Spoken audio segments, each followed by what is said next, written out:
Bienvenue sur DMG TV, les histoires mystiques. Tu es nouveau sur la chaîne, n'oublie pas de t'abonner, de laisser un commentaire, de liker et de partager. Tu veux raconter une histoire? Il y a un numéro à l'écran sur le plus 237 655 81 90 17. Envoie ton histoire et on va jouer sur YouTube, Facebook et TikTok. On poste 6 histoires tous les jours sur YouTube, la chaîne c'est DMG TV.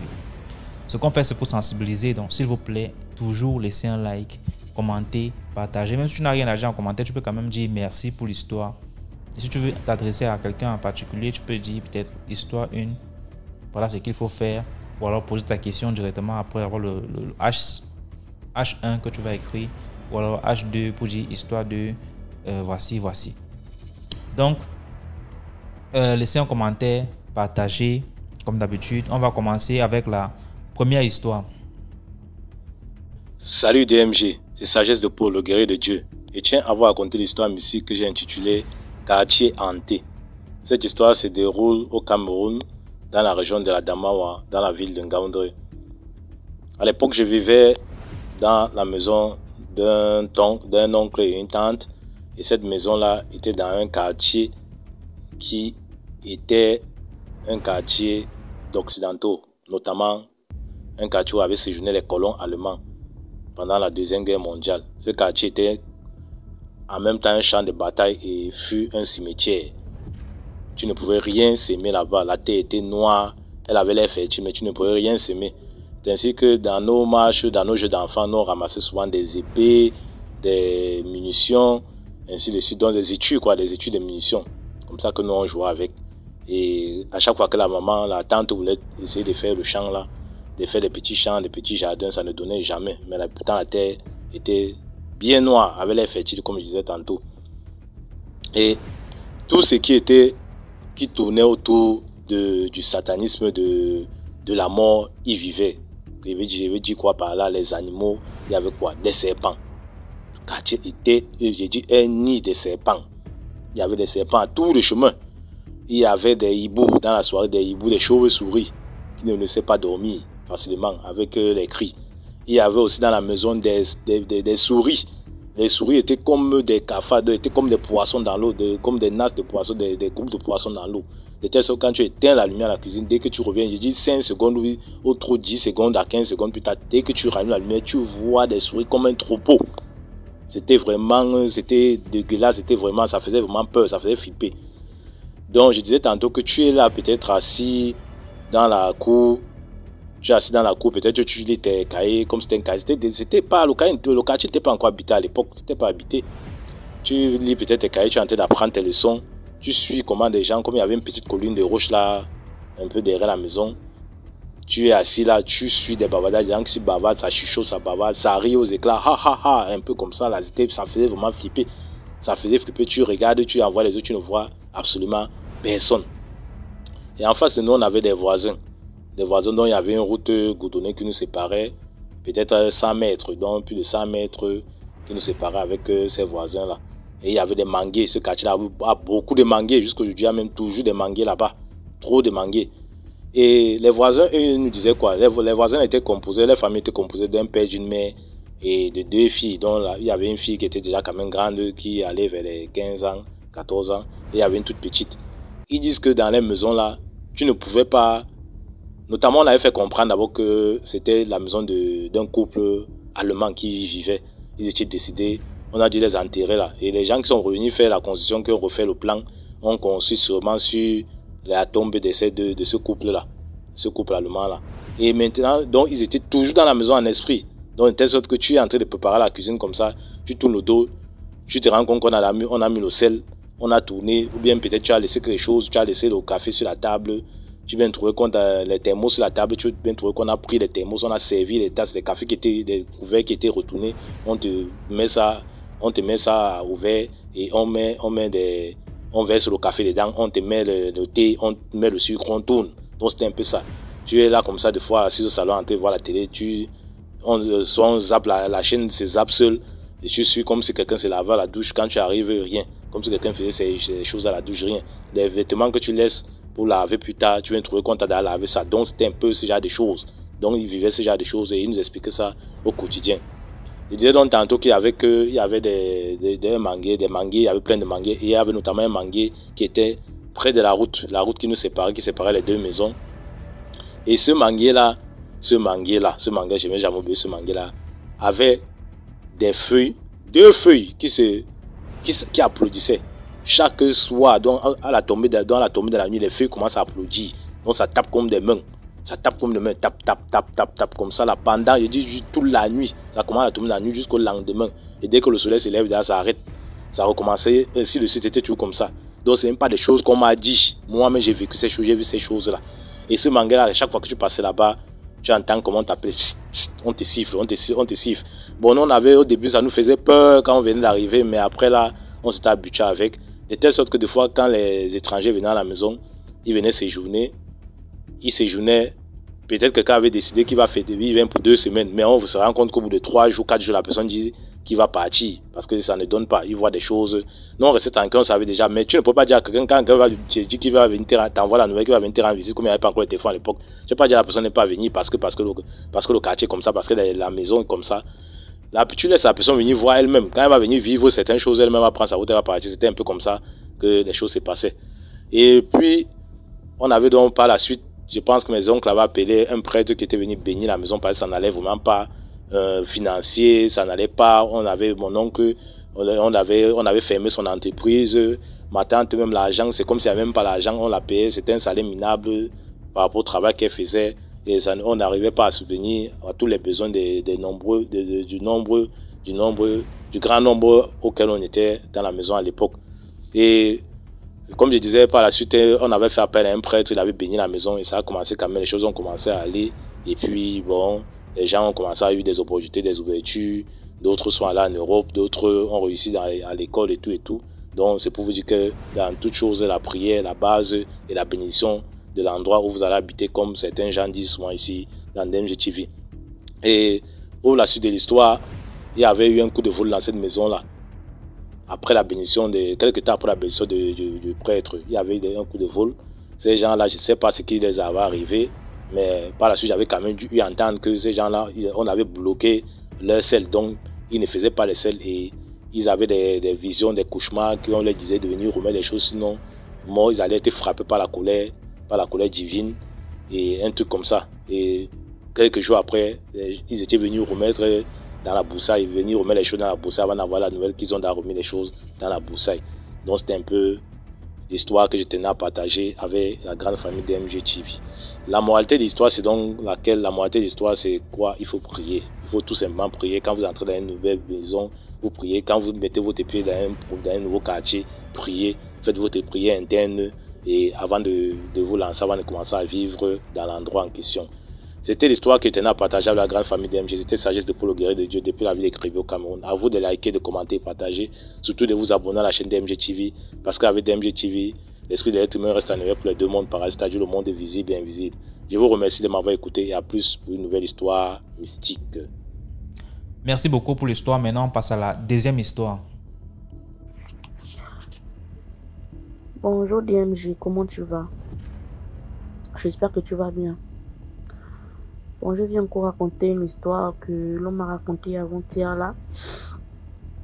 Voilà, bon, je commence. Dans un petit village vivait Cynthia, son papa et sa maman. Cynthia était fille unique de son père et de sa mère. Elle était très jolie. Elle avait de bonnes notes à l'école. Tous les enfants du village l'enviaient. Même les femmes du village l'enviaient. Les autres mères l'enviaient. Pourquoi elle est comme ça? Pourquoi elle est intelligente comme ça? Elle était tout le temps première de sa classe. Elle n'était jamais deuxième ou troisième, tout le temps première de sa classe. Elle était très jolie et tout. Son papa et sa maman étaient tellement fiers d'elle qu'ils se vantaient tout dans le village. Sa maman était tellement, quand elle partait au champ, au marché, elle gonflait les épaules car sa fille était vraiment une fille très intelligente à l'école. Elle avait toujours de bonnes notes. Puis un jour, sa maman alla au marché. En partant au marché, sa maman a eu un accident terrible de circulation.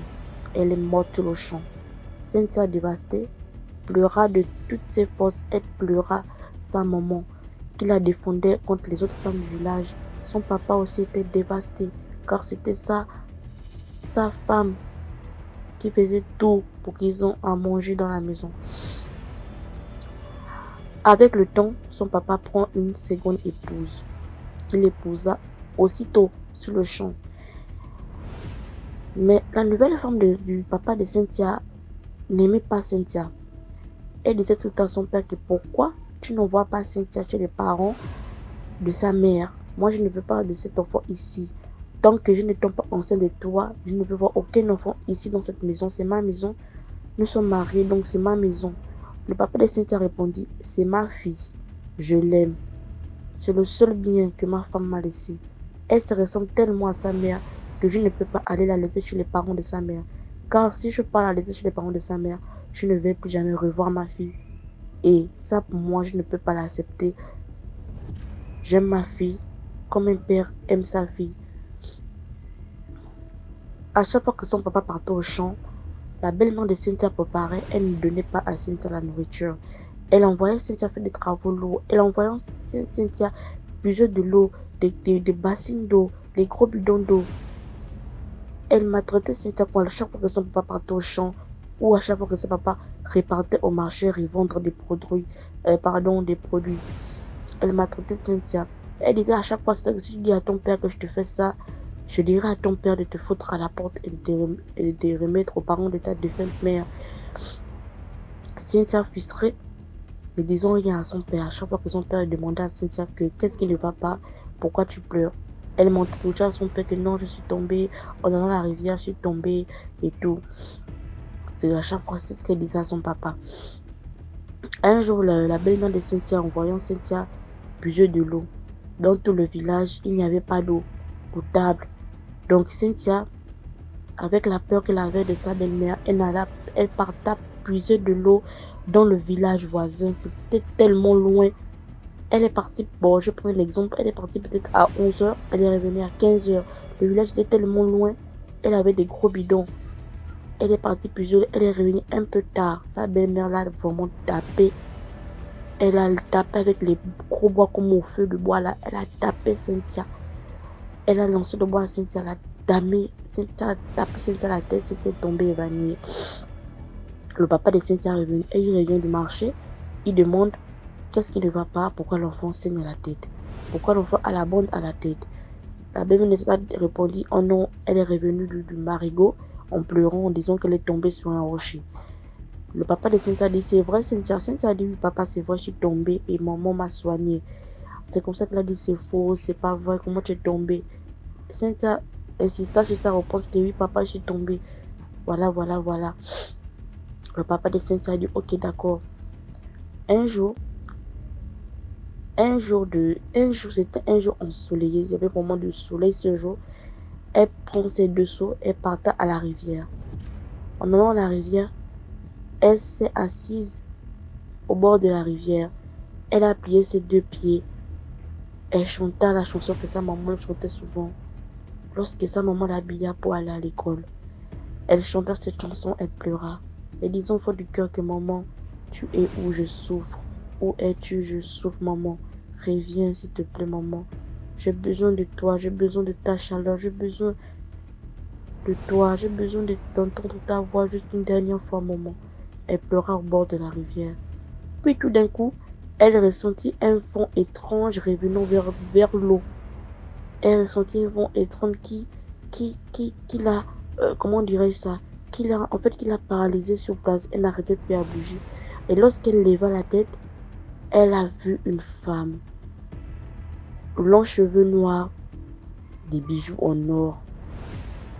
Elle avait les seins comme, je sais pas, elle avait des seins tout ronds et devant l'aréole du sein, le sein, l'aréole là, il y avait des pièces en or. Elle était face à face de la femme. C'est comme ça qu'elle est restée elle est restée ébahie. Au moment où elle veut reculer, la femme lui répondit, n'aie pas peur, je ne suis pas venue pour te faire du mal. J'ai écouté tes pleurs et j'ai écouté ta chanson. Je suis venue t'aider. faut pas avoir peur, ne fuis pas. Je suis pas venue pour te faire quelque chose de mal. Reste tranquille. C'est ce que la femme qui est sortie de l'eau l'a dit. C'est comme ça qu'elle a entendu les pas des gens arriver vers la rivière.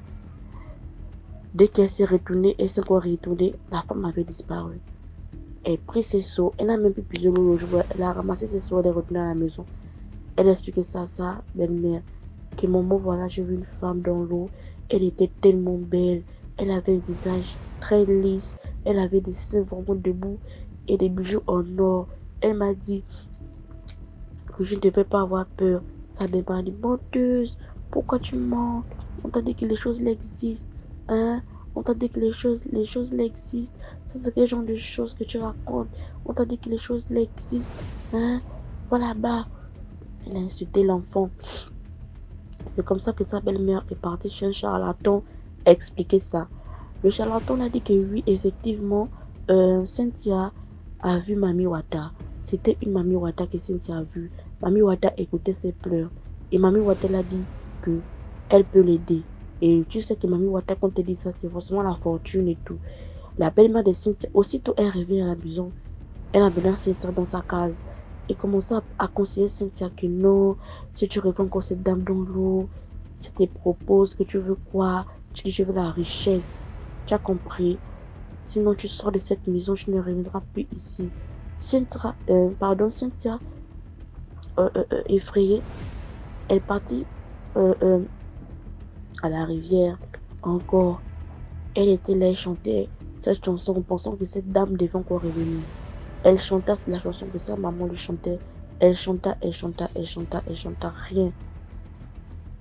Elle chanta, elle regardait dans l'eau, rien. Le moment où elle devait repartir, elle a ressenti un vent violent derrière elle. Et lorsqu'elle se retourna, Mami Wata était là. Toute belle, toute magnifique, avec des bijoux en or, de tout comme elle avait vu. Mais cette fois-ci, elle avait vu avec une tenue, je peux dire ça comment, les bijoux en or, mais les bijoux qui sont un peu rouillés là. Voilà, elle a apparu comme ça, avec une fumée rouge. Et lorsqu'elle approcha vraiment, elle approcha vers Cynthia. Et Cynthia a remarqué qu'en bas d'elle, la forme de ses pieds était la queue de poisson. Et la sirène dit, je vois que tu n'es pas très patiente.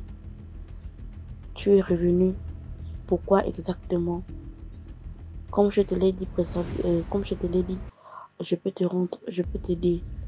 Tu as demandé à voir ta maman. Moi, je peux t'aider. Mais ça va te demander quelque chose. Ça va te demander ta voix.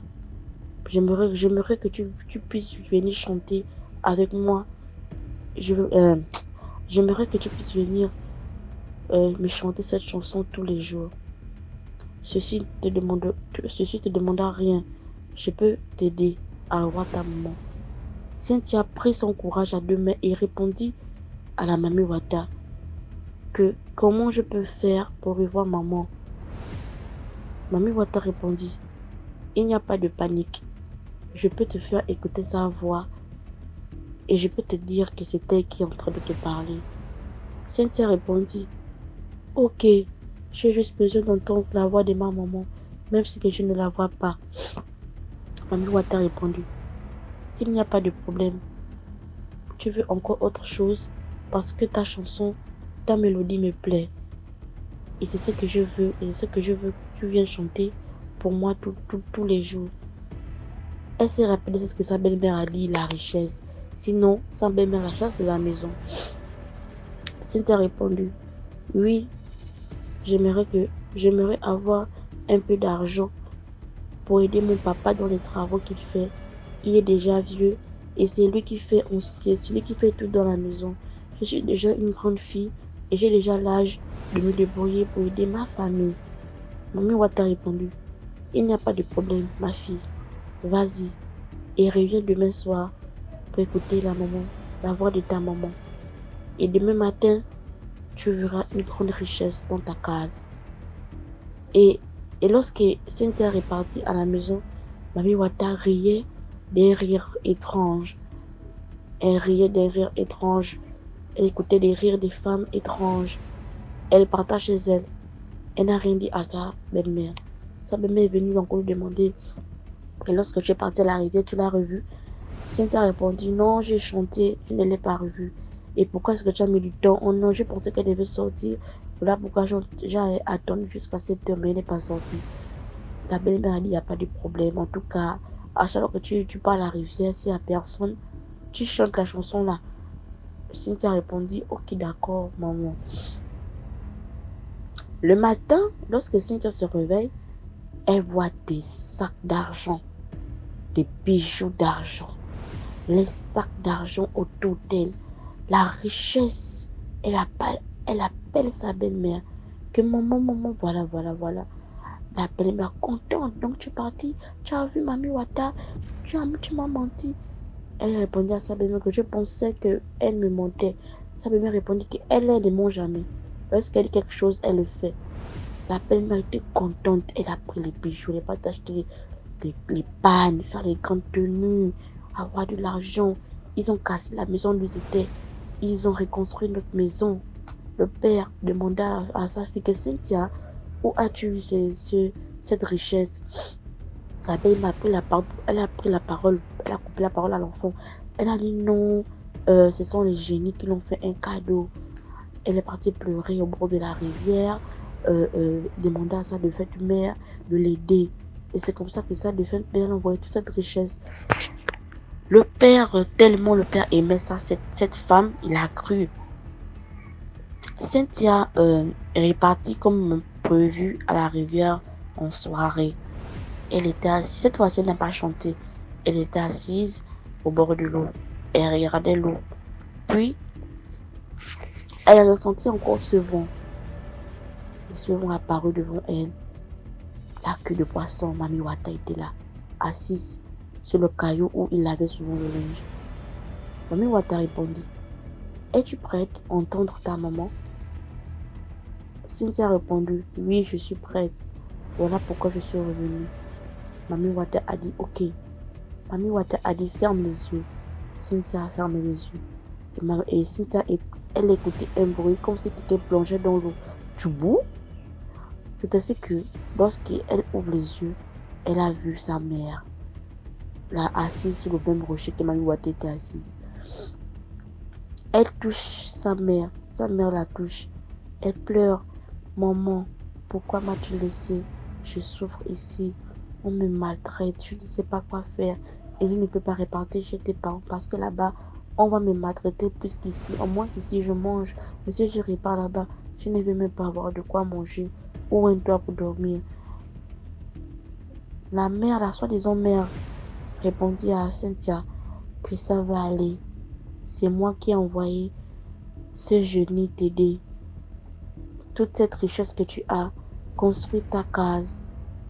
Cherche-toi un mari, marie-toi.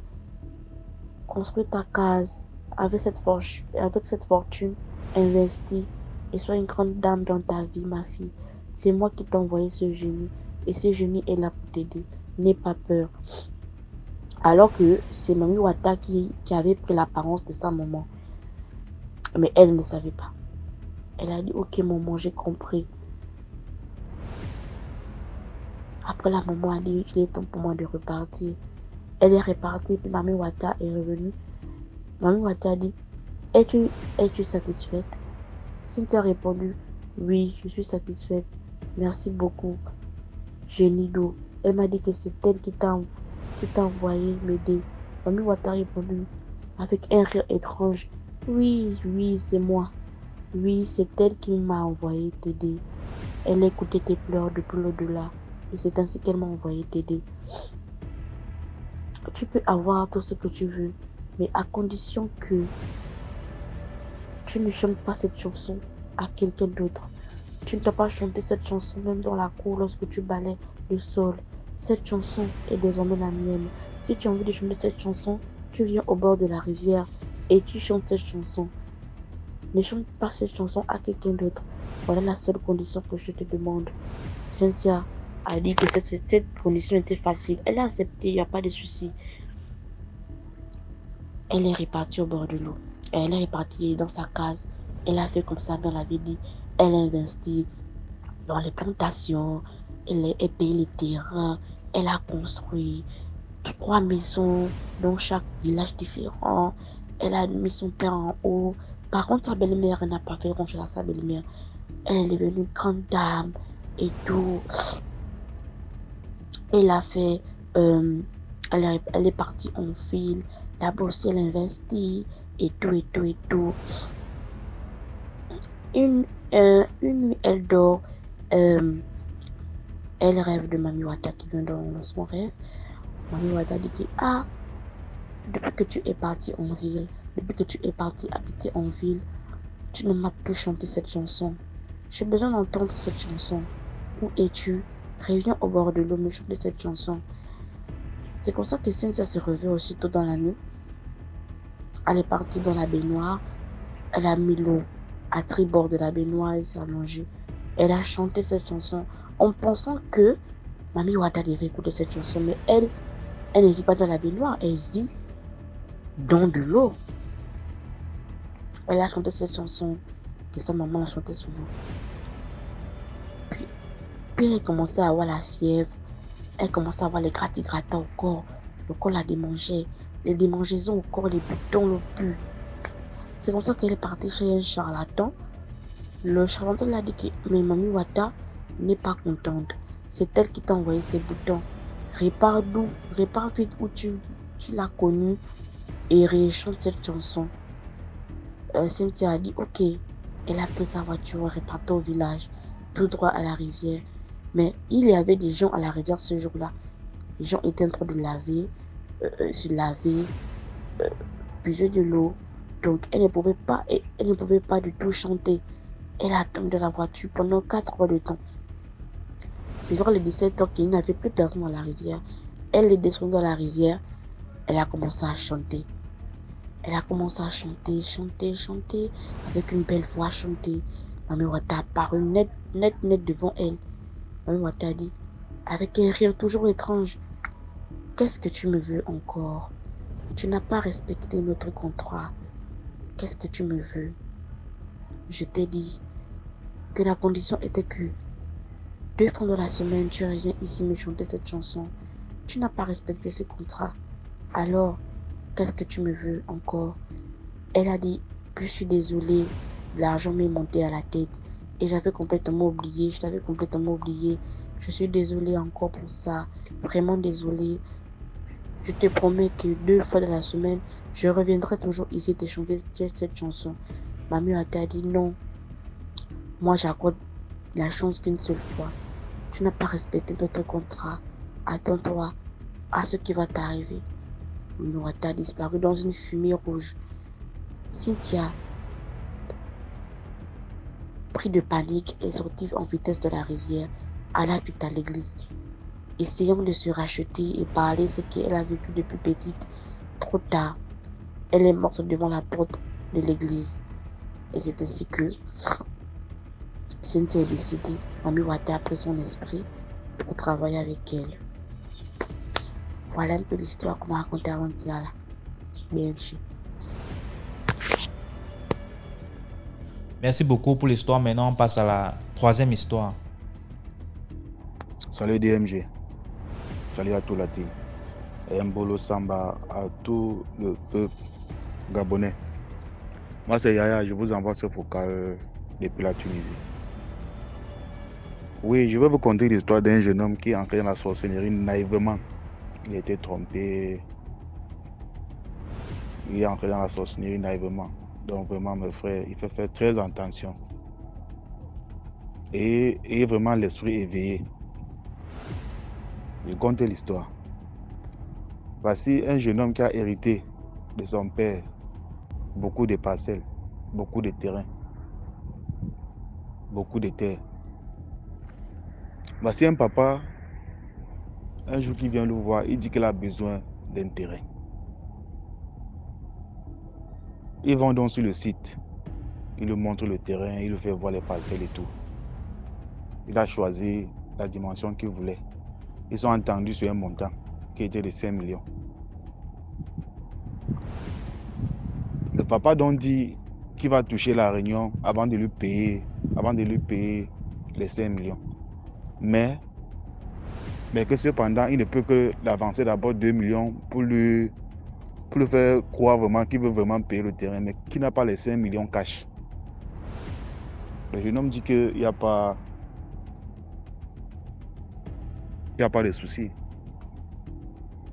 Le voilà, le monsieur l'appelle un jour, il le fait comprendre de venir à la réunion prendre les 2 millions qu'il avait dit par rapport à l'achat du terrain. C'est comme ça que le jeune homme se dirige à la réunion du monsieur. Il arrive à la réunion, le papa lui présente à la réunion et tout. Ils finissent donc de siéger. On l'appelle de venir prendre les 2 millions. Il se lève pour aller prendre les 2 millions. Il sait qu'il va prendre 2 millions pour le terrain. Il prend les 2 millions, on sort dans un cahier, on lui demande de signer. Il s'exclame que mais il signe quoi? Le papa lui dit donc tu veux prendre 2 millions comme ça là, sans preuve. Il fait signer. Au moins c'est là, on sait que tu as reçu les 2 millions de moi par rapport au terrain. Le jeune homme, je ne sais pas si c'était la naïveté ou c'est vraiment manque de discernement. C'est pour ça qu'on dit souvent l'école parfois est bien. Vraiment l'école est bien. Il prend donc le bic, il signe sans lire le contenu. Le petit a signé, il est rentré chez lui normalement avec ses 2 millions. Il arrive à la maison, un jour, 2 jours passent. On l'appelle, un de moins inconnu l'appelle. On lui dit que le vieux qu'il avait mené à la réunion avait oublié son sac. Et depuis on l'appelle, ça ne passe pas. Qu'il vient prendre le sac là pour aller remettre au vieux. Mais vraiment, il peut aussi prendre le sac. Il peut donner au vieux. Le vieux demande c'est quoi? Il dit non, c'est le sac de la le sac que tu avais oublié à la réunion. On m'a appelé là-bas parce que apparemment ton numéro ne passe pas. Il est venu dans vous remettre le sac. Il dit non, c'est ton sac. Ouvre à l'intérieur, il y a 2 chaînes dedans. Le petit ouvre le sac. Il lui dit que désormais, il va mettre les chaînes là sur lui. Il dit mais c'est l'histoire de quoi? Le petit on lui demande que mais ne sois pas naïf. Désormais, c'est les chaînes là que tu dois porter. Ils ont un peu affronté. Bon, le petit est rentré. Quelque temps après, il reçoit un message d'un numéro inconnu où on lui donne les listes des incantations qu'il doit désormais faire. Il est surpris. C'est comme ça donc qu'il arrive en plein carrefour. Le papa était assis au bar en train de boire sa bière. Il crie donc devant tout le monde que vraiment, je partais à la réunion, prends seulement l'argent de mon terrain. Moi, je ne savais pas ce que tu devais me mettre dans une secte ou bien dans une réunion. Je ne veux pas faire partie de votre réunion. Je venais seulement prendre mon argent du terrain. C'est comme ça qu'il a crié en plein carrefour, tapé même sur le papa là. La gendarmerie est venue les prendre. On les a amenés. Bien après, on a libéré le vieux. Quelque temps, lui met encore dans un groupe WhatsApp.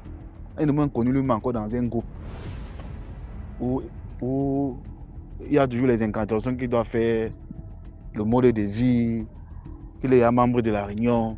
Mais le gars Wanda, qu'est-ce qu'il aime dans quoi comme ça? Le gars Wanda père. On lui dit qu'il donne sa soeur ou son frère, il serait riche, il n'aurait plus de problème. Il dit ah, c'est comme ça qu'il va encore voir le vieux là, il le basta encore que mais l'histoire que tu m'as mis dedans là, je ne suis pas d'accord. Je ne suis pas allé à la réunion pour faire un truc en dehors de prendre l'argent de mon terrain que tu m'avais dit, que c'était l'avance de mon terrain. Dans le fait que tu veux me mettre dedans, moi je ne suis pas moi dedans. Donc avec, il faut m'enlever dans ça. Le vieux dit que non, il fait partie de la réunion. C'est comme ça, il ne peut plus faire marche arrière. Le gars dit que mais je me dans quoi comme ça, papa? Cadeau comme ça, le gars entré dans la sorcellerie. Cadeau. Le petit on ne voulait pas donner les membres de sa famille parce qu'il ne savait pas dans quoi il entrait. Un petit héritier comme ça, ses parents sont morts, on l'a laissé avec les terrains. Le chef de famille, c'est lui qui gère les biens familiales. Il vend lui les terrains pour pouvoir survivre avec sa famille. Parce qu'il a acheté des terrains qui est venu pour acheter le terrain. Il a mis le petit dans la secte à son insu. Sans savoir.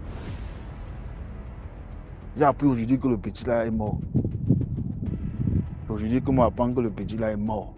Parce qu'il a refusé de donner les gens à la famille et tout. Je ne sais pas si l'État va vraiment, si la police ou la gendarmerie va continuer à suivre l'affaire. Parce qu'il avait crié en plein carrefour au moins 2 fois. On les connaissait au quartier par rapport à ça.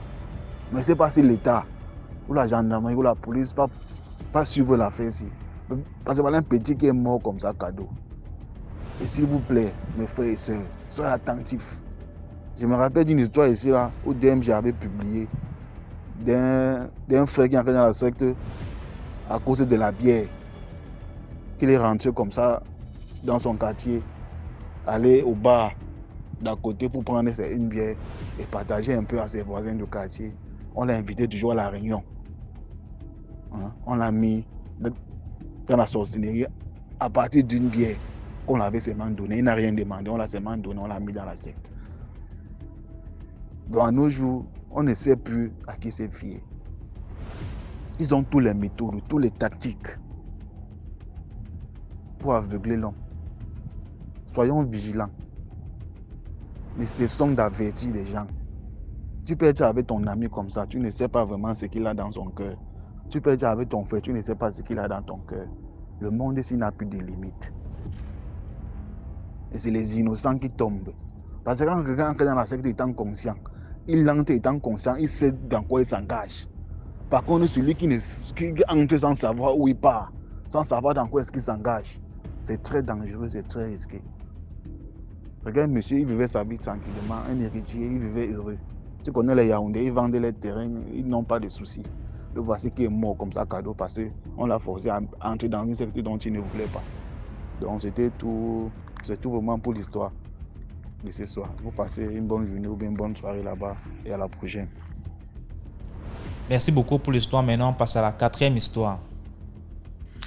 Coucou DMG, j'espère que tu vas bien. Je vais te raconter une nouvelle histoire aujourd'hui encore. C'est encore moi. Moi du village Betty, loin là-bas, où il y a les trucs qui se passent. Voilà, cette fois-ci, ce n'est pas mon histoire, c'est l'histoire de ma cousine. Elle me l'avait raconté. Vécu aussi au village pendant les vacances. Mais sauf que moi, cette fois-ci, pour une fois, je n'étais pas concernée. La morale, en fait, cette histoire, bon, je n'ai pas l'habitude de donner de morale. Mais cette histoire, je ne sais pas s'il y a une morale. La morale, c'est que le sorcier est méchant. Le sorcier est méchant. Le sorcier attend que tu lui fasses quelque chose et il te le fera payer. Il attend que tu lui fasses quelque chose pour avoir, comment on appelle ça? Pour avoir un moyen de t'attaquer, si vous voulez. Ok, voilà. Donc, vous me direz ce que vous en pensez. Alors, on était encore au village pendant les vacances. Cette fois-là, on préparait encore les kambongo. Et dans notre village, en fait, les gens, les anciens et tous, les grands-mères, les grands-pères là, pour nous aider les jeunes, ils nous donnent des travaux. Ils nous donnent des travaux et on a de l'argent en échange. Ça nous permet de payer les trucs pour les kambongo, ce qu'on a besoin. Et les kambongo, c'est le camp de vacances, comme je disais, qui a lieu dans un autre village, en fait. On y va du mercredi au dimanche, si je me rappelle bien. Et on avait donc une grand-mère. Je pense qu'elle fait partie du club. Je vais les appeler le club des milliardaires. Elle fait partie du club des milliardaires. Voilà, club des sorciers là. Sauf que nous, on ne le savait pas réellement. On le soupçonnait, mais on ne le savait pas. Et dans notre village, quand un ancien te demande de faire quelque chose, il faut le faire. Ok. Et du coup, la grand-mère là, elle avait donc appelé ma cousine. Moi, je n'étais pas là. Je ne sais pas où j'étais. Bref, elle avait donc appelé ma cousine. C'est une petite histoire. Elle avait donc appelé ma cousine et elle avait demandé un service à ma cousine. Je crois qu'elle devait aller lui prendre quelque chose dans son champ, un truc comme ça. Et ma cousine avait refusé. Ma cousine avait refusé parce qu'au moment où elle voulait qu'elle y aille, en plus elle voulait que ce soit maintenant, tout de suite. Et sauf que ma cousine, sa mère, elle avait déjà commissionné pour aller chercher le vin de palme avec son frère, parce qu'elle a un frère. Elle devait faire le radon, l'odontol, le vin du village, ceux qui vont connaître. Bref, c'est un vin, c'est un peu comme le chapalo ou comme le koutou-koutou, si vous voulez. Donc, elle devait aller chercher ça. Voilà. et avec son frère. Et elle lui a donc dit que, ah, ma telle, je ne peux pas le faire maintenant. Mais quand je vais revenir, je vais aller chercher ton vin, il n'y a pas de souci. La femme l'a regardé, la femme lui dit, donc tu refuses de partir où je t'envoie?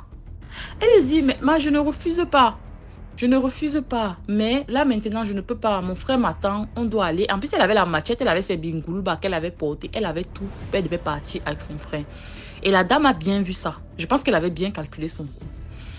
Elle lui dit, oui, mais moi je veux t'envoyer, donc tu ne pars pas, donc tu refuses et tout. Elle lui dit, mais je ne peux pas. Et elle a sorti une phrase, et je pense que c'est la phrase là qui a tout déclenché. Elle lui a dit, et puis, tu aimes que je parte? Est-ce que tu es ma mère? Est-ce que tu es ma grand-mère d'abord pour m'envoyer? Parce qu'on est du même village. On dit qu'on est parenté là. Mais est-ce que tu es ma mère? Elle lui a dit un truc comme ça là. Elle a dit un truc comme ça. Et elle a donc dit, ok, attends, tu vas donc voir. Parce qu'en fait, elle lui a dit ça. Elle m'a dit, la dame l'a poussée à l'erreur. Parce qu'elle a commencé à mal lui parler, à l'insulter. Et du coup, elle s'est sentie acculée. Elle a commencé à lâcher des paroles qu'elle ne devait pas. Dès qu'elle a fini de dire ça, elle me dit que bizarrement, la dame a souri. Elle est rentrée dans sa case. Elle est partie. 2 jours après, tout se passe bien et tout. Elle me dit que elle dort. Et là, elle fait un rêve où la grand-mère est en train de la poursuivre avec le couteau. Elle dit qu'elle se retrouve dans un champ. La grand-mère est en train de la poursuivre. La grand-mère lui dit, donc comme ça, je ne suis pas ta mère, ta grand-mère. Donc comme ça, tu n'as aucune obligation avec moi. Donc comme ça, tu me méprises. Tu m'as méprisé. Tu vas voir. Tu m'as méprisé. Tu vas voir. Commencer à courir. Elle me dit qu'elle a fait ce rêve comme ça pendant 2-3 jours. Elle ne m'avait rien dit parce qu'elle me raconte après. Elle ne m'avait rien dit. Elle me dit qu'elle ne dormait plus. Que dès qu'elle dort, soit elle est en train de l'étrangler, soit elle est en train de... Elle ne dormait plus. Elle ne comprend pas. Elle se dit, mais qu'est-ce qui se passe? Qu'est-ce que j'ai mal fait? C'est donc comme ça que elle vient nous trouver. Parce que je la trouvais déjà bizarre quand je lui proposais d'aller dans nos aventures, aller chercher les prunes, les kenkeriba. Elle ne venait pas. Elle était préoccupée. Et on sentait vraiment qu'elle était fatiguée en fait, qu'elle ne dormait pas. C'est là donc qu'elle prend son courage à 2 mains. Elle vient nous raconter l'histoire. Que voilà ce qui s'est passé. Avec ma tante là, ma tante qui est aussi dans la prière. Voilà. Ma tante était un peu à ce moment-là comme mon guide, mon maître spirituel. Elle vient s'asseoir, elle nous raconte l'histoire. On dit ok. On l'écoute, on l'écoute. Et je lui dis, mais pourquoi tu ne nous as pas dit en fait? Pourquoi tu as gardé ça pour toi? Elle dit que non. Elle a cru que c'était juste des cauchemars par rapport avec ce qui s'est passé. Parce qu'elle avait regretté. Elle me dit qu'après lui avoir parlé comme ça, sur le coup de la colère, elle a regretté. Et elle est allée voir la grand-mère pour lui demander les excuses. La grand-mère a refusé. Elle a refusé catégoriquement. Elle lui a dit, je n'accepte pas tes excuses. Tu vas voir, comme tu m'as manqué de respect, tu m'as méprisé. Tu vas voir ce qui va t'arriver. Et c'est donc comme ça qu'elle a donc commencé à vivre tout ça. On a donc dit, ok, ma tante a donc dit que là, ce qu'on va faire, c'est qu'on va faire 3 jours. On va faire 3 jours de prière et 3 jours de jeûne, en fait. On va prier, on va jeûner. Et le 3e jour, tu vas voir ce qui va se passer. On a commencé le 1er jour de prière, de jeûne. Ça se passait bien. Le 2e jour de jeûne et de prière, puisque elle est venue donc rester à la maison parce qu'elle vivait dans la case à côté, vraiment très très à côté, en face juste de chez nous. Mais sauf que pendant les 3 jours là, on a dit qu'elle devait dormir à la maison. Elle devait dormir avec ma tante en fait. Donc elle dormait avec ma tante. Sachant que ma tante, là, elle n'est pas mariée, elle est célibataire. Voilà, elle était célibataire à ce moment-là. Le 1er jour de jeûne, prière, tout se passe bien et tout. Bon, c'est eux qui jeûnaient et priaient, ma tante et elle. Moi, je priais, mais je ne jeûnais pas. Voilà. Le 1er jour, tout se passe bien. Le 2e jour, la grand-mère en question se pointe à la maison. Elle vient. Elle avait une assiette, elle avait la nourriture. Une grand-mère qui est chiche comme la mort. Voilà. Ce qui ne nous a jamais rien donné, qui n'a jamais rien fait pour nous, à part nous envoyer. Bon, c'est pas un problème. Elle vient avec un plat d'ovianga, un plat de singe. Voilà. Singe est un animal protégé, je suis désolée, mais voilà. Elle vient avec un plat de singe, avec le plantain mûr pilé, le tout bacon, comme on appelle chez nous. Elle vient poser devant la maison. Elle dit oui, elle est mielleuse. Elle voit ma cousine là avec ma tante, on était là. C'est comme si elle savait qu'on était en plein jeûne. oui, je vous ai fait à manger, j'ai fait à manger, j'ai décidé de venir vous donner. J'espère que vous allez aimer. Est-ce que ça va? Elle commence à vouloir sympathiser avec nous. Elle s'assoit, elle commence à vouloir prendre de nos nouvelles. Elle commence à vouloir parler avec ma cousine. Et bien évidemment, on était choqués. On ne comprenait pas. On se disait, mais qu'est-ce qu'elle fait là en fait? Bref. Comme on ne pouvait pas être méchant et tout. Avec ce qui s'était passé là, on était là, on blaguait avec elle. Mais voilà, le cœur sceptique un peu. Elle se lèvait pas. Elle lance un regard bizarre à ma cousine. Elle dit à ma cousine, j'espère que tu vas bien, ma fille, nanana. Elle veut toucher l'épaule de ma cousine. Ma cousine s'écarte. Elle ne dit rien, elle part. On n'a pas mangé la nourriture, la DMG. On allait jeter aux toilettes. Directement, on allait jeter aux toilettes. La même nuit, ma cousine nous raconte que la même grand-mère est venue dans ses rêves.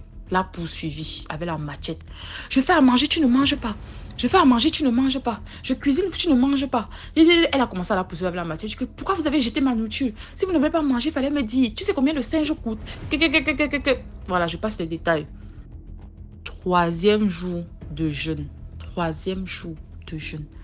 Le soir du troisième jour, ma cousine rêve que la même grand-mère apparaît devant elle avec la machette. Sauf qu'elle n'était pas seule. Elle était avec deux autres grand-mères. Mais on ne voyait pas leur visage. Elle lui dit, bon, on est venu finir avec toi. On est venu finir avec toi. Elle dit que dans le rêve, elles ont commencé à la poursuivre. À un moment, en la poursuivant, dans le rêve, elle voit un grand-père. Le grand-père, lui, il sortait du champ parce que on la poursuivait. Elle voit le grand-père sortir du champ. Le grand-père s'arrête, il dit, mais qu'est-ce qui se passe? Elle, dans le rêve, elle dit qu'elle s'est cachée derrière le grand-père. Oh, elle veut me tuer. Elle veut me tuer. Elle dit qu'elle veut te tuer, pourquoi? Dans le rêve, elle dit qu'elle lui a expliqué ce qui s'était passé. Le grand-père s'est retourné. Le grand-père lui a dit, laisse l'enfant là tranquille. Laisse cet enfant tranquille. Tu as fait exprès que cette situation arrive. Laisse cet enfant tranquille. Elle ne t'a rien fait. La grand-mère dit, oh, toi, un tel, on ne t'a rien demandé. Pourquoi tu veux intervenir dans mes choses? Tu es qui? On ne t'a jamais vu au village. Pourquoi tu veux intervenir dans mes choses? Tu es qui pour venir me dire ça? C'est entre elle et moi. Elle m'a manqué du respect. Elle doit payer. Elle m'a manqué du respect. Elle t'a peut-être manqué du respect, mais elle t'a demandé des excuses. Elle ne te doit rien. Va-t'en. Elle dit non, c'est qu'on va vous tuer ensemble. Elle veut approcher, elle dit qu'elle veut approcher du monsieur comme ça là. Subitement, le monsieur, en fait, elle veut approcher du monsieur. Elle approche comme ça, elle se stabilise. Je voulais pas dire stabilise. Elle se stoppe en fait avec la machette en main. Parce qu'elle voulait porter machette au monsieur. Elle se stoppe avec la machette. Elle commence à trembler. Crier. Ah, arrête ce que tu fais là. Arrête, c'est ma cousine qui nous raconte. Arrête ce que tu fais là. Le feu me brûle. Pourquoi tu me brûles? Le grand-père était seulement placé et ma cousine était cachée derrière lui. Pourquoi tu fais ça?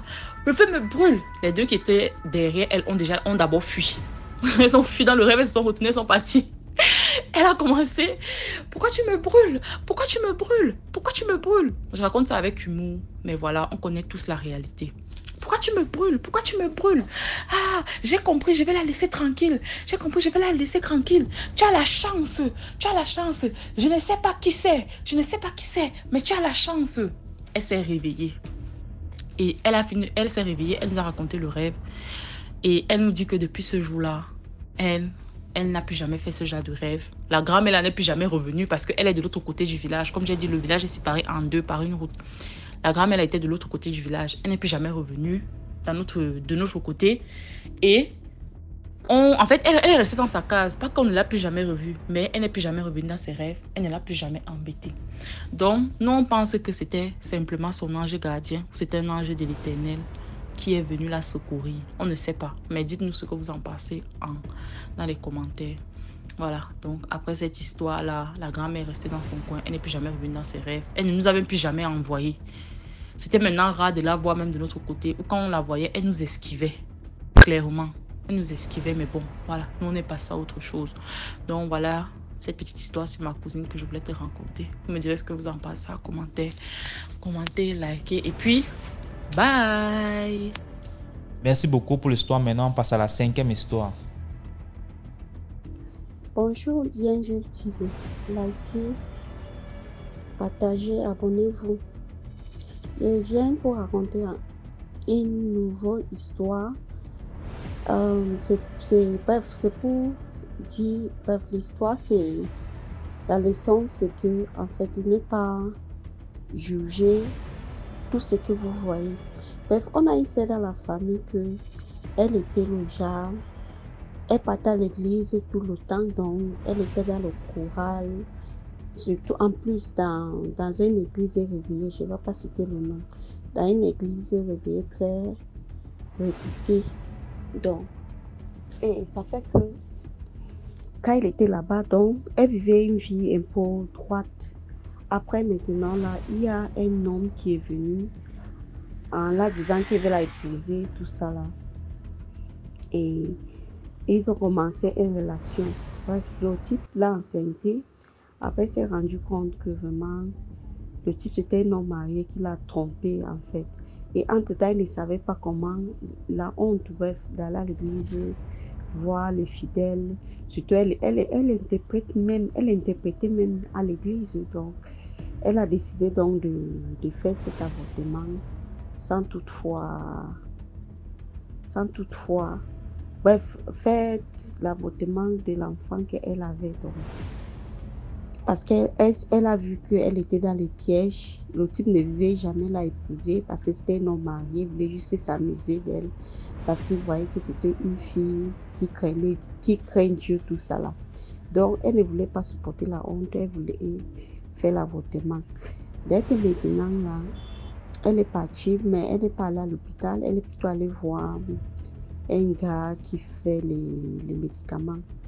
On l'a donné, si c'est quoi, si c'est les injections, si ce sont les comprimés, mais l'enfant n'est pas sorti. Elle a accouché, l'enfant était en pleine santé. Après, l'enfant a commencé à déranger en fait. En fait, cette histoire, tout le monde dans la famille ne savait pas, puisqu'on avait peur de cet enfant. L'enfant date d'aujourd'hui 14 ans. L'enfant a 14 ans, mais il est comme un enfant de 3 mois. Il est que les os, il ne peut pas s'asseoir, il ne peut rien faire, même la nourriture, on lui nourrit, il fait tout sur place. Donc, on voyait cet enfant, on croyait que c'était un mauvais enfant, c'était le serpent. Beaucoup de gens disaient, allez la laisser au bord de la rivière, oh, c'est un mauvais enfant, il va tourner le serpent, quand il fera tard, il va entrer dans l'eau. L'autre disait que non. Donc, on a un peu marché avec cet enfant, un peu de partout. Vous voyez, les gens pratiquent. Donc, bref, ils ont marché avec, parce que je n'étais pas avec eux. Ils ont regardé si l'enfant avait quoi, tout. Il y avait les marques. Ils disaient que non, il va marcher, il va faire ceci, non. Et elle a dépensé. Finalement, un jour, comme elle marchait avec cet enfant, ils sont partis voir un pasteur en fait. Le pasteur a vu l'enfant. Le pasteur a ri. Puisque sa maman, bref, notre sœur qui avait cet enfant n'était plus au Cameroun. Donc, le pasteur a dit que vous accusez cet enfant, vous dites qu'il est sorcier, vous dites qu'il est ceci. L'enfant, s'il n'a aucun problème, que où est sa mère? On dit que sa mère hors de pays, on dit qu'appelle. Il a dit qu'il appelle sa maman va vous dire ce qu'elle a fait sur cet enfant, que c'est elle la cause. C'est là qu'on révèle, que le pasteur révèle. On a appelé donc sa mère, que le pasteur dit que tu sais ce que tu as fait. Donc, au fond de l'accuser, elle a dit oui, quand j'étais enceinte, avec la honte de l'église, je ne voulais pas avoir un enfant hors du foyer. Vraiment, je suis partie pour aller, j'ai vu les choses pour que l'enfant sorte et l'enfant n'a pas sorti. Donc, j'ai accouché un enfant déjà détruit dans le ventre. Pourtant, elle savait, elle n'a jamais dit à quelqu'un. Elle n'avait jamais dit à quelqu'un parce qu'on dit non. Bref, et en temps, les gens marchaient, tout le monde, les gens moquaient de cet enfant. Tout le monde accusait l'enfant de sorcier. Pourtant, sa mère savait pourquoi l'enfant ne marchait pas. pourquoi l'enfant là était bizarre, pourquoi l'enfant là ne grandissait pas. En fait, c'est mon petite histoire. Je ne veux pas être très longue aujourd'hui. Merci et bonne journée. Merci beaucoup pour l'histoire. Maintenant, on passe à la 6e histoire. Bonsoir DMG, bonsoir la famille de DMG. Partager, liker, c'est des choses qui nous arrivent souvent ici dehors. Et c'est mon histoire et c'est pour dire aux gens que les rêves que nous faisons là sont réels. Et prenons nos rêves au sérieux parce que c'est mon histoire. Mon histoire commence depuis que j'ai l'âge de 2 ans. Quand j'ai disparu en brousse, bon, je ne sais pas ce qui s'est passé. Ma maman dit que je me suis énervée. J'étais encore petite, j'avais 2 ans. Je me suis énervée, je suis entrée là en brousse, j'ai disparu. On m'a pyjama m'a retrouvée vers les 2 heures, de 6 heures à 2 heures. Imaginez, une petite fille de 2 ans. Mon papa m'avait foutu ce jour-là. Maintenant, quand j'ai eu mes 3 ans, 4 ans, ma maman, nous sommes partis vivre en ville. Je suis réveillée, ma maman, elle dit que maman, je veux pisser, je veux pisser. Ma maman dit que toi, avec tes yeux là, bon, nous sommes sortis, on a réussi à aller dehors, on a pissé. Quand je regarde vers le mur, je vois mon papa. Quand je vois mon papa, il dit, je touche. Quand je touche le mur que je touche, c'est pas mon papa que je touche. Quand je repars encore pour une deuxième fois pour toucher ma maman m'a dit, non, ne touche pas à ça. Elle m'a porté un son, elle a fermé la porte. Elle a commencé à prier, à prier, à prier. C'est passé. Ça m'a encore l'esprit. J'avais mon petit frère et ma petite soeur autant pour moi qui était pas à son âme aujourd'hui, elle est décédée. À chaque fois, il était donc, à chaque 19 heures, il y avait toujours un hibou. Et l'hibou là, c'était l'hibou rouge. Je sais pas si vous avez eu à voir des hiboux rouges. À chaque fois, les bouts là venaient. Il y avait les bouts rouges et les bouts blancs. À chaque fois, ça venait. À chaque fois, ça venait. À chaque fois. Jusqu'à... Ma maman dit qu'à chaque fois que les bouts là venaient, je tombais moi malade. À chaque fois, je tombais malade. À chaque fois, je tombais malade. Après, ma petite soeur est décédée. Nous sommes quittés où on était. Nous sommes partis de deux côtés. Mon petit frère est né. Quand j'avais mes 11 ans, 12 ans, je me souviens, je me suis réveillée. Même jusqu'à présent, je me vois toujours. C'est un truc que je ne sais pas si je vois ça, tout le monde voit ça. Maintenant, je me suis réveillée pour aller me préparer pour aller à l'école. Il était 6 heures. J'ai vu dessus. Il était vêtu du noir avec des gants blancs. Quand il me salue, je le salue, il me salue, je le salue. Et il avait du coton au niveau de ses narines en fait. Il me salue, je le salue. Après que j'ai remarqué qu'à chaque fois que je le saluais, il s'approchait. Chaque fois, il s'approchait. À chaque fois, il s'approchait. Je suis ancrée, j'ai eu peur, je suis ancrée. C'est passé, mon papa, ils ont fait des prières, ils m'ont amené un peu partout pour que je ne voyais plus un peu de partout. Moi, je vais pas manger, ils m'ont amené un peu de partout parce que je voyais des choses que je ne devais pas voir. Après, nous sommes quittés encore. Où on était, nous sommes partis ailleurs. J'ai eu mes 17 ans. J'avais un ami, il était aussi jumeau comme moi, mais il était compliqué. Bon, il me cotisait, moi j'étais encore une petite fille. Je ne pouvais pas accepter. Quand j'ai eu mes 22 ans, c'est là que j'ai eu accepté de sortir avec lui. On était ensemble, on riait, on blaguait, on était bien un jour. À chaque fois, je faisais un rêve. Dans ce rêve, il faisait toujours un rêve que c'est mon papa qui est décédé. Je ne comprenais rien. Je me réveillais le matin, je priais que j'annulais. Que non, mon père ne peut pas mourir dans un accident, je priais. Un jour, il est venu. Il me dit que si un jour, je le trouve étant déjà mort, que peut-être qu'il vient passer la nuit sur lui, je trouve qu'il est déjà décédé, qu'est-ce que je vais faire? Je lui dis arrête ça, tu m'as en train de me faire peur. Comment tu peux me demander et me dire oncle comment comme ça? J'aurais peur, je vais pleurer et je vais appeler les gens. Je dis ok. Et après un jour, j'étais en train d'arranger sa maison. Tout ça se passe dans une ville à Yaoundé. Je ne sais pas ceux qui connaissent à Ouest-Calier, vers la route de Mfou. Je ne sais pas ces gens qui connaissent ça là-bas. Maintenant, j'étais en train d'arranger sa chambre. J'ai trouvé un livre, ce livre était compliqué. Quand je regardais, je sais pas si vous comprenez quand je dis compliqué, le truc que si tu as besoin d'argent, si tu as besoin de ceci. Quand je le vois, je lui demande que, mais ce livre, c'est ça, c'est quel genre de livre ça? T'as pris ça où? Il me dit que non. Je suis arrivée chez mon grand frère aujourd'hui. J'ai vu ce livre-là. Mon sixième sens me dit que il est dans les choses louches. Je dis que, ah, comment tu prends sa chose comme ça pour amener ça ici? Toi, tu veux faire quoi avec? Il me dit il veut brûler.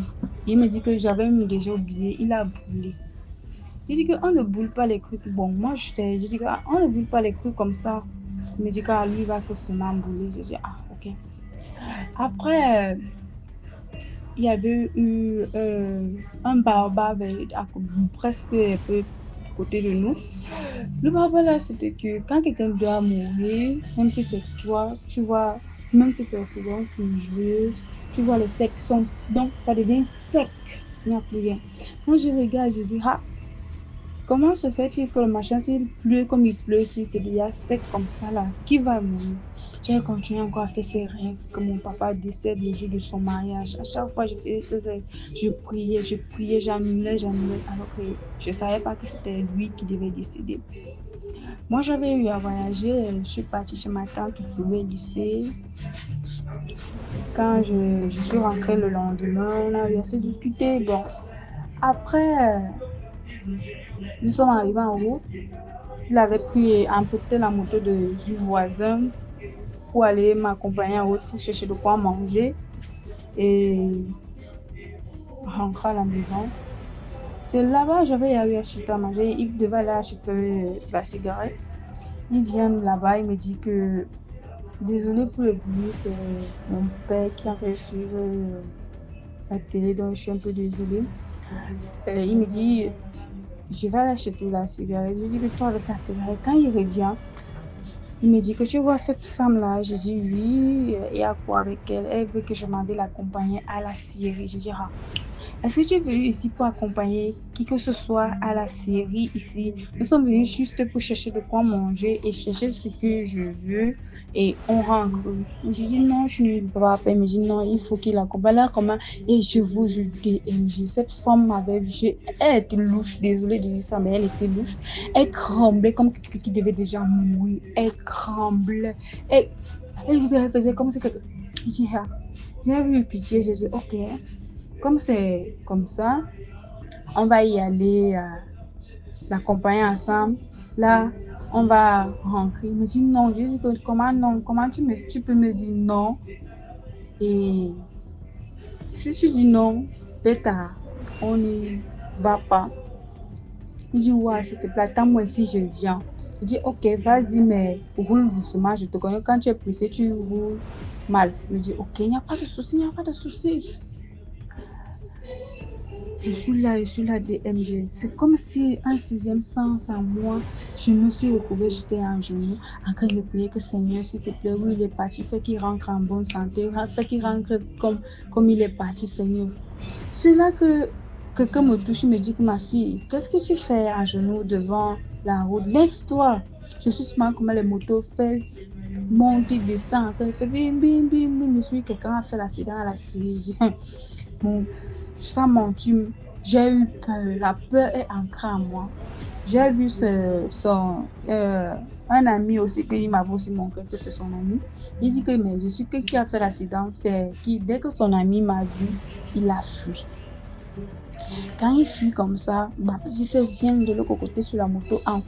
Il descend, il me dit Fleur, il est mort, chérie est mort. Excusez-moi de dire mon chéri, il me dit pardon. Comment ça? Tout ce que j'avais sur moi s'est tombé. Quand on arrive à l'hôpital, nous ne sommes même pas arrivés à l'hôpital. On lui a juste dit qu'il était décédé. En nous disant qu'il était décédé, après, on lui dit il a ces choses avant de mourir qu'il a dit, c'était que Fleur, je suis désolée, je t'aime. À ces choses. Après, les gens ont passé, je le voyais dans les rêves, je le voyais physiquement. Son frère jumeau est venu me chercher parce qu'il était jumeau, comme je l'ai dit au départ. Son frère jumeau est venu me chercher pour que je change un peu des idées. Parce que c'était à chaque fois, les gens venaient me voir, disaient, oh, il m'a appelé, je lui ai vu. Si c'est comme j'avais son numéro, et son numéro était lequel genre, c'est lui qui peut t'appeler. Toi, tu ne peux pas l'appeler. Il dit que c'est moi, toi tu peux l'appeler, mais lui ne peut pas t'appeler. C'était un peu comme ça. Il dit que non, voilà son numéro, sa puce était, j'ai donné à son cousin. Son cousin pensait que peut-être c'est moi. Après, je suis partie, mon téléphone a sonné. Quand je suis partie avec son frère jumeau, mon téléphone a sonné. Il m'a appelé. Il me dit, comment tu vas? Je dis, ça ne va pas. Je viens de perdre mon petit ami. Il me dit, ouais, mes condoléances. Je dis, merci, ça va aller. Mais la seule chose que je veux te dire, c'est que quoi? Garde bien, parce qu'il est avec une fille, garde bien ma fille. Et quand il dit, Thierry, c'est toi, il y a un bruit bizarre, comme si c'était un vent. Je sais pas, quand vous êtes sur la moto, il y a un vent, souvent un vent là qui fait, c'est ce vent là que j'ai ressenti par au téléphone. Quand il dit encore allô, allô, la personne avait arrêté l'appel. Mais je dis à son frère, je me dis, comme tu vois, ton frère a eu à m'appeler. On m'a dit, ah, tu délies déjà, tu deviens déjà folle. Comment quelqu'un qui est décédé peut t'appeler? Je dis, ah, mais moi, il m'a quand même appelé. Il me dit que va là-bas. Le lendemain, il m'a encore appelé devant que quand il a fini encore de parler, le bruit a encore recommencé. Alors, c'était encore, je suis rentrée maintenant chez mon papa. Le bruit et les rêves, je le voyais dans les rêves, je le ressentais, je le voyais même, je le voyais. Le jour qu'on partait alors pour retirer le corps à la mort, DMG, on devait lever à 11h, on a levé à 17h, le corps a disparu à la mort. Le corps disparaît comment à la mort? Comment se fait-il que le casier à laquelle on lui est mis, on tire le casier, il n'y a pas le corps, il n'y a rien. Il dit il n'y avait rien. On vient nous informer que le défunt que nous sommes venus là, son corps, autant pour moi, son corps a disparu. Je dis, hey, Seigneur Jésus, comment le corps peut disparaître? Il me dit que c'est là que quelqu'un, il y a un moment qui dit que ça veut dire que le cadavre, il y a quelque chose qui se passe et il faut le parler. Il me dit, le Morgue dit, la personne à qui comprenait le plus c'est qui. On a d'abord envoyé son frère, rien. On a envoyé presque tout le monde. Alors que moi, on m'appelle, me dit, toi aussi, peut-être qu'il te comprenait, va un peu. J'avais peur. C'était ma première fois d'entrer dans une morgue. Et entrer à l'intérieur où on garde les corps là, j'avais eu peur. Nous sommes arrivés, on a toqué, on a entré, je suis entrée. Imagine-toi comment m'a laissé là. J'ai eu une chair de poule, donc c'était pas le genre de chair de poule qui me faisait peur. Parce que moi, quand je ne sais pas si ça arrive à tout le monde, quand moi, j'ai une chair de poule, la chair de poule là, j'ai pas peur. C'est quelqu'un qui est venu en paix. Mais quand tu vois, j'ai une chair de poule, j'ai peur, c'est vrai que c'est pas bon. J'ai commencé à parler d'elle, mais moi là, sans mentir, j'avais peur. Je regardais à ma gauche, je regardais à ma droite, devant, derrière les cadavres. J'avais peur. J'ai commencé à parler que je savais que tu ne devais pas être ici là, tu devais au moins me comprendre quand je t'ai dit que tu n'y vas pas accompagner cette femme. Tu allais me comprendre. DMG. Dès que, parce que je parlais, j'avais peur, je suis vite quitter de là. Je suis quittée de là. Ça n'a même pas fait 10 minutes, on est venu nous dire qu'on a retrouvé le corps. On a levé le corps, on s'en passe en roue de, c'est comme ça qui dérange, c'est comme ça, jusqu'à la déranger. Après, dès qu'on a fini d'enterrer, je ne sais pas où il y a un chien a suivi, est venu, a commencé à creuser la terre, à creuser.